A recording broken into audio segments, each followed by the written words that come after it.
अजब हत्यार. मोबाईल म्हणजे जणू एक दुधारी तलवार. मोबाईल म्हणजे जणू एक दुधारी तलवार. सन्माननीय व्यासपीठ, वंदनीय गुरुजन वर्ग आणि येथे उपस्थित असलेल्या माझ्या मित्रमैत्रिणींनो, सर्वांना माझा नमस्कार. आज मी एका अशा विषयावर तुमच्यासमोर मांडणार आहे जो आजच्या काळातील सर्वात मोठा वादाचा आणि चर्चेचा विषय ठरला आहे. तो विषय म्हणजे मोबाईल शाब्दिक वरदान. 21वे शतक हे विज्ञानाचे शतक आहे. या शतकाने मानवाला अनेक अद्भुत देणग्या दिल्या आहेत, पण त्यातील सर्वात मोठी क्रांतिकारी देणगी कोणती असेल बरं?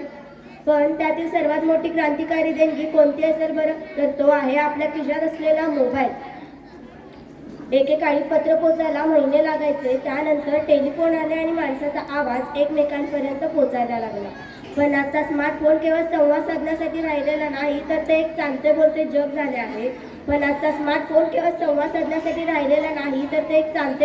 झाले आहे.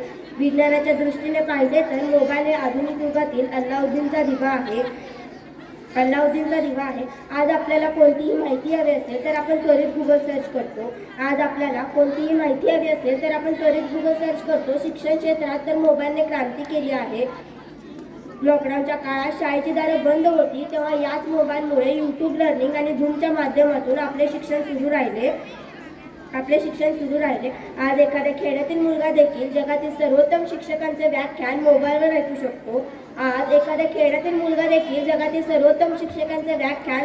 ऐकू शकतो.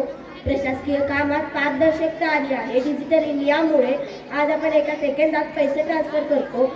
रेल्वेची तिकीट असो किंवा गॅसची बुकिंग हे सर्व एका क्लिकवर शक्य झाले आहे. इमर्जन्सीत किंवा आपत्कालीन परिस्थितीत एखाद्याचा अपघात होतो, तेव्हा हाच मोबाईल देवदूत बनून धावून येतो. मग अशा उपयुक्त साधनाला आपण शाप तरी कसं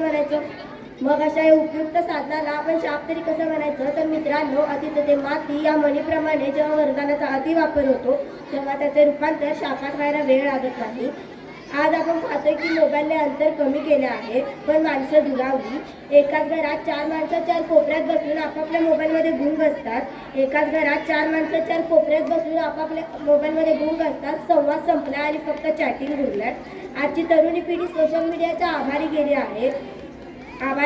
तासनतास जो रील्स स्क्रोल करण्यात वेळ जातो, तो वेळ परत येणार नाही. त्यामुळे मेंटल स्ट्रेस, चिडचिडेपणा आणि एकाग्रतेचा अभाव यांसारखे विकार जडत आहेत.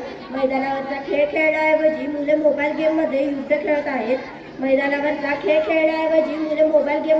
खेळत आहेत. ही चिंतेची बाब आहे. सायबर क्राईम, फेक न्यूज आणि वैयक्तिक माहितीची चोरी यांच्यामुळे मोबाईल हा एखादा भयंकर शापासारखा भासू लागला आहे. शेवटी प्रश्न उठतोच की मोबाईल नेमका आहे तरी काय? तर मित्रांनो, मोबाईल एक केवळ साधन आहे. अग्नीचा वापर स्वयंपाक करण्यासाठीही होतो आणि घर जाळण्यासाठीही. तसाच मोबाईलचा वापर कसा करावा हा सर्वस्वी निर्णय आपल्या हातात आहे. आपण विज्ञानाचे गुलाम व्हायचे की विज्ञानाला आपला गुलाम बनवायचं, हा निर्णय आपल्या हातात आहे. मोबाईलचा वापर प्रगतीसाठी करा, ज्ञानासाठी करा, नातेवाईकांशी संपर्क साधण्यासाठी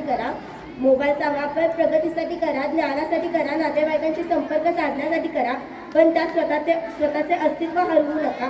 रात्री झोपताना मोबाईल बाजूला ठेवून स्वतःशी संवाद साधा, पुस्तकांची मैत्री करा आणि